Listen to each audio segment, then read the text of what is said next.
Hi, everyone, and welcome to Behind the Numbers, the show where we dig a little bit deeper to understand what really matters most in business. My name is Dave Bookbinder. I'm a Senior Director of Valuation Services at Pine Hill Group. Today, we're going to be talking about estate planning and business planning, and I'm pleased to welcome my special guest, Andrew Haas, who is a partner at Blank Rome. Andrew, thanks for joining me on Behind the Numbers. Pleasure to be here, Dave. Thanks very much. Awesome. Before we dive into the matter, so to speak, why don't you just tell the audience very briefly a little bit about you, your background, and your firm? Sure. So I am a partner at the firm Blank Rome in Philadelphia, Pennsylvania.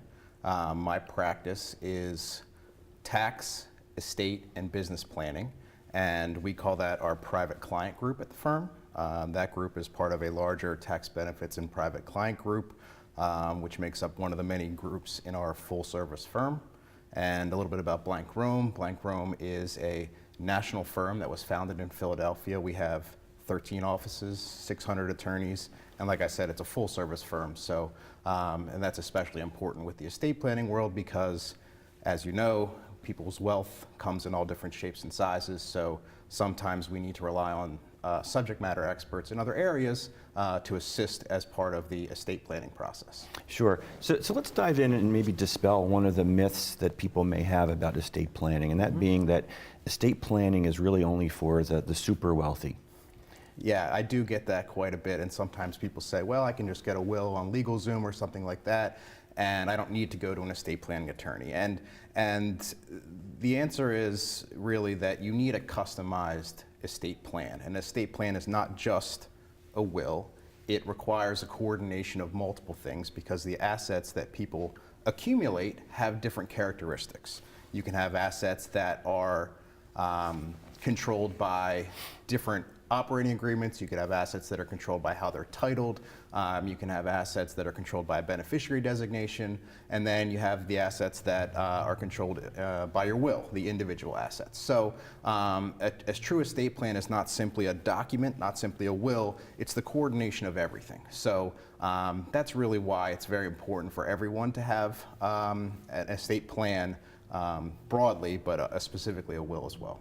Okay, so you touched on a will, but there are other documents that should be a part of everybody's estate planning process, right? Could you share those? Sure. So, like I said, the will controls your individual assets. So, if I own a bank account that's in my name and I die, my will tell the executors or the administrators of my estate how that asset gets distributed. Along with that, there are documents that we have that are critical that deal with the period during an individual's lifetime. So if there is, for example, an incapacity, so the individual hasn't passed away, but there is an inability for them to administer their own assets. And that document is what we call a power of attorney. And powers of attorney can be durable or they can be springing. And that just means that a durable document is one that is in effect immediately and carries on its ability to function throughout incapacity, whereas a springing power of attorney is one that only becomes active once an individual is declared incapacitated. The other documents that we talk about in the estate plan are healthcare documents. So obviously if an individual is unable to authorize medical treatments, we want to have a healthcare power of attorney. And then ultimately, we also talk about a living will, which is the document that controls end-of-life decision-making. So really, between the will, the durable power of attorney or the power of attorney, the healthcare power of attorney, and living will, those are sort of your foundation basic estate planning documents that every individual should have. Yeah, because you don't want to leave these things to chance, right? I mean, so many people, I would imagine, get into that horrible situation where they're now faced with some kind of crisis and there are no documents, and what do you do? Who do you rely on? So important to get this stuff done up front while you have your faculties, right? Absolutely, yeah. And it's something that is sort of a living, breathing thing. None of the documents that I mentioned are what we call irrevocable, which means that you can change them at any time. So even if you have some things that you're not necessarily 100% sure of, it still makes sense to have those documents in place, and you can revisit them and amend them over the course of your life. And you know, from my perspective, we always recommend an estate plan gets reviewed every 3 to 5 years, or upon the occurrence of any sort of significant life-altering event. Right. The show is called Behind the Numbers, but I want to just touch on some numbers very, very quickly here, and that is limitations that the audience should be aware of with regard to estate planning. Sure. So when we talk about numbers in estate planning, we're really talking about taxes, because a lot of the underlying decisions that we make in the estate planning world are really driven by taxes. And that's especially important when you get to the affluent or high net worth individuals, where they're really looking and focusing on the tax impact of the decisions that they make. So there are multiple taxes, both income taxes and what we call transfer taxes, that are in play in estate planning. And if an individual gives something away during their lifetime, there is a potential transfer tax that is imposed. And you may have heard of the annual exclusion amount, which is the amount that any individual can give to any other individual during their lifetime each year, and that amount is currently $15,000. So that number is indexed annually for inflation, and Congress reviews that, and it only increases by $1,000. So it takes a couple years before it moves up to the next $1,000 number. Then you have your lifetime estate or gift tax exemption, and that is a federal number. So this is dealing with a federal tax, and that number is tied into our estate tax, sometimes referred to as a unified credit. So each individual in 2019 under current law has the ability to gift or transfer at death an amount equal to $11.4 million. And for a husband and wife, that number is doubled because it's per individual. So you have $22.8 million for spouses that can transfer either during life or at death without being subject to a federal transfer tax. And that transfer tax rate above that amount is 40%. So it's significant. It's right now higher than an income tax rate. So people obviously look at that number and say, well, how do I mitigate that tax at my death? And that's a lot of what we do as part of estate planning. When is it more advantageous to gift during someone's lifetime? So the best assets to gift are ones that have a chance of appreciating the largest in value. And the most common asset that we see that has that ability is an interest in a business. Clients often start a business at a low value. They haven't yet developed it to a certain level, or they're at a point where they realize that this business could take off. And that's a great time to take a part of that business, move it out of the estate, move it into a trust, which we can certainly talk about as well, and use that as a mechanism to get that appreciation out of their estate. Okay. Do you want to touch on trust? I know there's a lot of different types of trust. Maybe give somebody the thumbnail cheat sheet of how to think about that. Sure. So that's a common question I get when I'm talking to clients. They say, well, I don't really know what a trust is, or I don't want my children to be trust fund babies. And so I spend a lot of time sort of dispelling that myth and that rumor. And really a trust at its simplest form is just an agreement between the creator of the trust, which is referred to as the settlor or the grantor, and the trustee, who's the person that's charged with administering the document pursuant to its terms.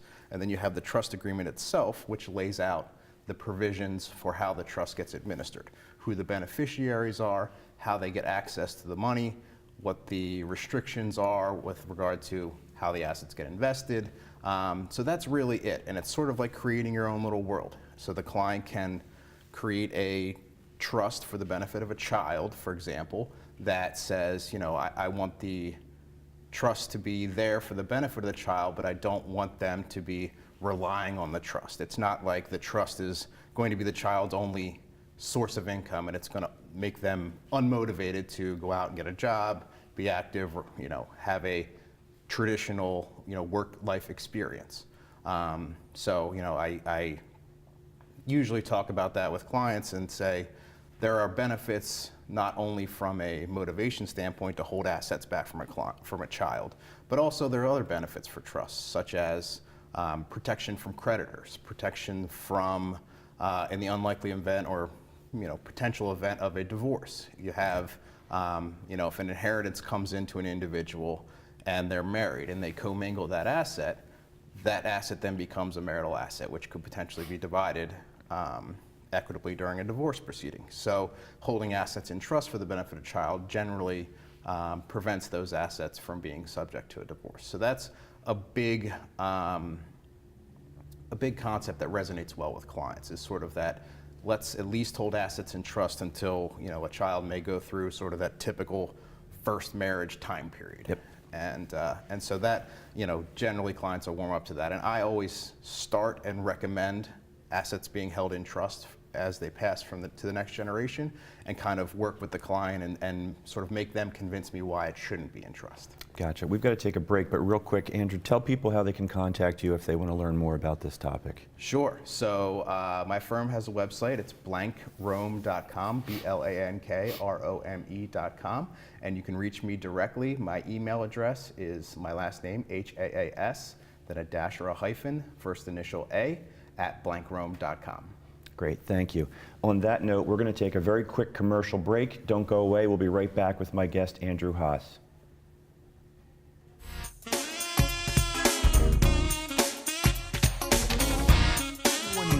Personal and company's brand awareness. But what is your brand? According to Forbes, it's a combination of your logo, your product, your design and feel, and your personality. Did you know that aside from being a guest, we offer even more opportunity to boost your brand? Adding your company logo and website on screen during your interview will allow viewers to recognize your brand instantly. Incorporating images and video clips is another great way to showcase your product during your live segment. Let viewers see how good you really are. And most importantly, there's you and your interview. For less than the cost of a newspaper, direct mail, or a magazine ad, you can leave our studio and within 48 hours have a permanent digital copy of your live segment to link to your social media, embed into your company website, or use in email marketing. Investing in your brand is so very important, and we can't wait to have you as a guest. Shelter dogs aren't broken. They've simply experienced more life. If they were human, we would call them wise. They would be the ones with tales to tell and stories to write. The ones dealt a bad hand who responded with courage. Do not pity a shelter dog. Adopt one.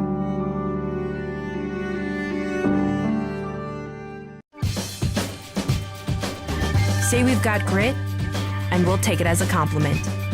Because it's our uncommon drive, our spark within, that brings us together and sets us apart. We are temple made. And when others take shortcuts, when others take breaks, when others take the easy way, we take charge.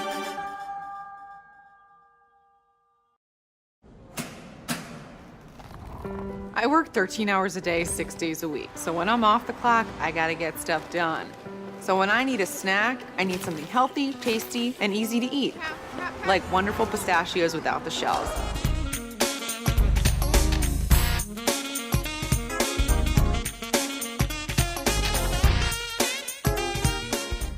Hi everyone, welcome back to Behind the Numbers. I'm Dave Bookbinder. My guest is Andrew Haas from Blank Rome, and today we're talking about estate planning. Andrew, in the first segment, we spent a lot of time talking about estate planning in general for the benefit of the individuals, if you will, watching. Let's shift the conversation more towards a business aspect. Let's talk about estate planning in the business realm, business owners, folks in business. Sure, and that segment of the clients is really where I focus my practice.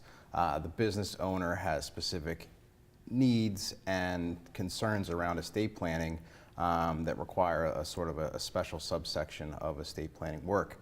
And the real sort of big picture concept is people's wealth is comprised of many different assets, but ultimately when you're talking about high net worth individuals, they typically have a business interest that drives the large portion of their sort of bottom line. And when you're starting the discussion with the client about, okay, you have this business, probably something that they started from scratch, probably something that they've spent their, a large portion of their adult life building up in value.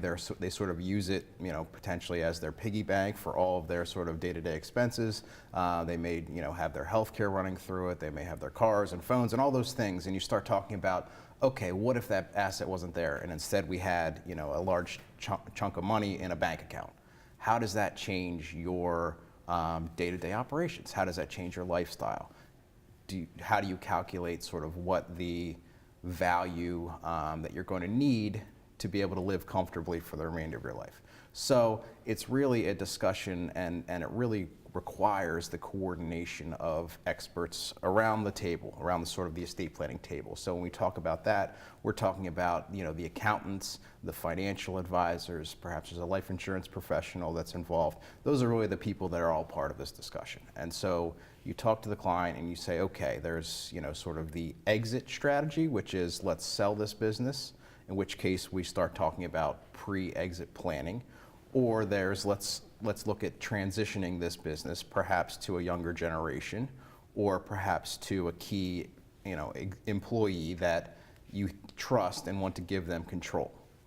And when we're talking about planning for the business, there's two components involved. There's the control, or the sort of voting shares, and then there's also the equity. And a traditional business plan, succession plan, requires potentially dividing those two aspects, because the equity is really what is the bottom line number that affects and impacts the taxes, but the control is really what the client's focusing on. Who's going to be the person that's going to be in charge of this? Who's going to be paying, you know, potentially their payroll and their, you know, their salary as they go off into retirement, if they're going to continue with the business. And so it's really sort of understanding the business as a whole and what the operations are and who the people are that are involved. So it's not sort of a one-size-fits-all, and it really requires not only knowing the client, knowing their family, but also really knowing and understanding the business.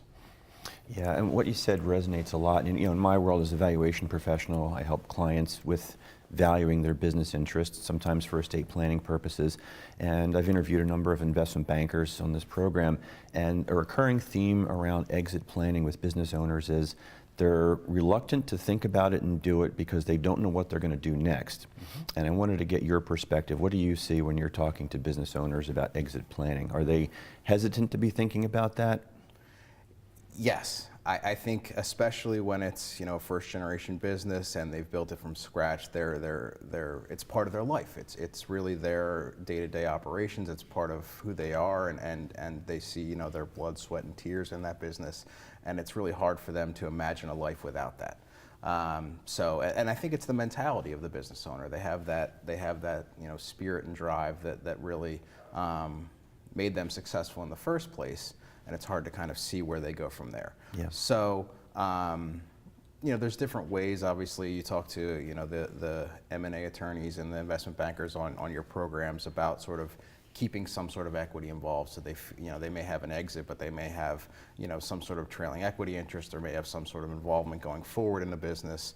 That may be a way for them to have continual tie with the business even after sort of the first liquidity or exit event. Yeah. And then, you know, they may be able to just look at sort of a full financial plan and say, okay, if we took this business that's generating X amount of dollars and all of your living expenses, and out of it, that's this, and we put that in a liquid portfolio and we invest it, and it returns an average return of Y, those numbers may line up, and the client may say, okay, I feel comfortable, you know, with those numbers, and, you know, I'll work on my golf game, and I'll, you know, find a nice vacation home, and that'll be good. But it's a tough decision. Yeah. It's certainly a discussion, and it's not, you know, a one meeting and we're done sort of thing. It's a evolving process that usually when we talk about a business transition, we're talking about at least a year of planning, if not more. So it's not only getting the business ready for a sale or an exit, but it's also making sure that the business is owned appropriately so that the proceeds from the sale will find the right buckets, whether that's the individual, whether that's trusts that we set up with that have been transferred business interest to it, so that there's not too much liquidity coming into the individual's estate that may ultimately be taxed at that 40% federal tax. Let's talk a little bit about stock options. Mm-hmm. What are the nuances that folks who have stock options need to be thinking about with regard to estate planning? Sure. So in addition to working with business owners, obviously there are executives that are also a part of that sort of successful high net worth individuals. And stock options are, the ability for those executives to be incentivized and to receive as part of their compensation package, the ability to receive that public stock or stock options at a current at a value under the option agreement. So the potential benefit there is that you're getting this stock at a future value at a discounted price. So that's a good asset potentially to move and transfer to potentially a trust or some other vehicle that would allow that option to be exercised in a different location that may benefit the executive and help make sure that the assets are being received in the appropriate manner given the value that they would be at that time. Gotcha. For our audience who wants to contact you, what's the best way to get a hold of Andrew Haas? Sure. Again, Blank Rome is the website, BLANKROME.com.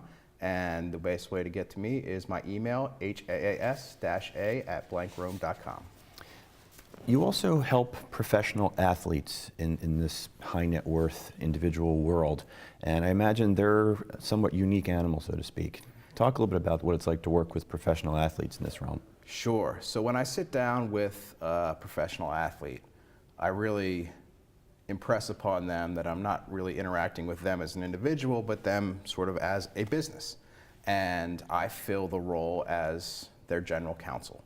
So I really want them to utilize my services for anything legal. I say, essentially anything other than an autograph that you're signing, I need to see first. So they have that understanding that while I am sort of the estate planning professional in that group, I also have the ability, like I said, with my firm to handle any other legal need that may come up. So for example, they may be entering into a lease in another state because that's where they are, that's where their team is located, but we don't necessarily want them to be considered a resident of that state. So I'd have the lease reviewed by my real estate folks, or perhaps there is family law issues that may come up. So Blank Rome has one of the top matrimonial groups in the country, so we often rely on them to be able to assist us with our professional athletes. And then there's obviously endorsement deals and other agreements that are going on that need to be reviewed, and we work with the representation for the athlete as well to make sure that that is handled appropriately. So it's really a very complex legal need that the professional athletes have, but at the center of it really is sort of the estate plan and making sure that the dollars that they're receiving are in the correct bucket and are protected appropriately from them, from their entourages, from potential predators, for lack of a better term, that they may have to deal with as part of their public nature. Yeah, all too often you hear about athletes and entertainers who were swindled in investment deals that sounded too good to be true, and wealth is squandered, and that's tough to hear. Right. You want to make sure that they have a level of protection around them so that those potential deals are being reviewed by the appropriate people so that that doesn't happen. Yeah, we've got about, I think, 2 minutes left to go in the program, but Sure. One thing I wanted to ask you to touch on is, in this family dynamic relationship, how do you get a business owner to understand that there may not necessarily be a family member who's able to transition to being a leader in the business? Yeah, and that happens quite a bit. Or there's the option that there may be a family member that they think is ready, they think is a good person to take over the business, but they're not ready yet. Yes. So in your role as attorney and psychologist, how do you help them bridge that? Yeah. So we have to plan for today. That's the key. We have to assume worst case scenario. The client walks out of the door and something happens right away. So we have to have it set up so that the business the succession for the business is handled as of day one. But again, like I said, it's a living, breathing process, and that can be changed over time. So that's really a key fact that resonates with clients, is really that it's not set in stone today, but having something in place no matter what happens, tomorrow or the next day, is critical to make sure that at least that the planning is appropriate given the circumstances that we know today. Yeah, something you said in the first segment that really resonated was about having the team in place. I've seen the movie so many times where people don't have their other advisors talking to one another, and that usually ends poorly. Are you playing that role of quarterback for them? Clients generally gravitate toward one professional as part of that advisory team, and sometimes it's me. Other times it's the accountant if the accountant is working with the business very closely. Other times it's the financial advisor if their assets are generally liquid. So the client generally picks who they gravitate towards, and then the team around them sort of supports that and understands that. So I certainly can play the quarterback role, and I do enjoy that, but it's up to the client and what they decide. Gotcha. So in like the next minute that we have, Sure. is there anything that I didn't ask you that the audience needs to be aware of? Because admittedly, this is not my wheelhouse in estate planning. Well, I mean, I think the key is that if you don't have an estate plan or you feel overwhelmed by it, is to just start the conversation, because it really is critical to have something in place, because a death is really a traumatic time for the family, and if there isn't a plan in place, it adds additional stress on perhaps the financial side in addition to the emotional side. So you really need to have something in place, and I think everyone needs a will, obviously, but I think everyone needs the additional estate planning documents that I mentioned as well. And you know, like the saying is, nothing is certain except death and taxes, and that's really my world. So that's why I think it's, you know, critical that everyone gets their estate plan in order. Well said. And I think on that note, we're going to wrap here. Thank you, Andrew, for being my guest. My guest today on Behind the Numbers was Andrew Haas of Blank Rome. The key theme that we keep hearing on this program is planning. Planning is absolutely mission critical, and with estates, it's no different. So until next time on Behind the Numbers, take care. I'm Dave Bookbinder.